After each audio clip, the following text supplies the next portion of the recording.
Consider following statements made about the potential difference across XY of the circuits P and Q from the figures. Both cells have EMF E negligible internal resistance.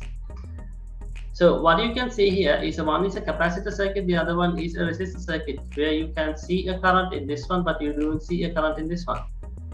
Because once capacitors are charged, there is no current, and capacitors get charged immediately once they are connected to an EMF source. So there will be no current flowing in this one. So the potential difference in XY will be E by 2. Potential difference right now in Q also will be E by 2. But there are changing the situations here. Potential difference across XY in both circuits are equal. So it's correct. That's correct. If a voltmeter with a finite internal resistance is connected across XY, it will read a read a steady non-zero voltage only in Q. A voltmeter of finite internal resistance is connected across XY. A voltmeter of finite internal resistance. So when you connect a voltmeter of finite internal resistance, means that it will have a current from itself. This plate is positive, this plate is negative. So what is going to happen is the charges are going to get discharged by sending a current to this side. So once the whole charge is discharged, the potential difference here will be 0 volts. 0 volts. So this cannot get charged further, because even though if it gets charged, it's getting discharged among its two terminals, because you have the terminals connected with a voltmeter.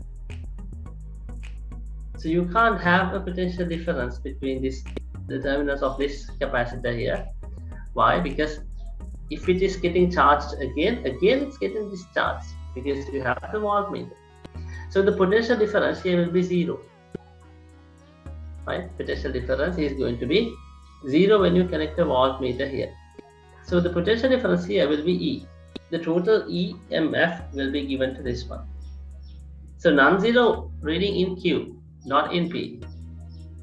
So when you connect this here, now what will happen is, now this has a finite resistance, this also has 100. So the effective resistance will be less than 100 here. When two resistors are connected in parallel, you know the effective resistance decreases, so the effective resistance is less than 100. So this voltmeter reading is going to be less than E by 2. It's going to be less than E by 2. The voltmeter reading is going to be less than E by 2. But it's not a 0 value. So you get only a non-zero steady voltage in Q. Correct. If the voltmeter is ideal, both circuits will provide the same voltage reading across XY.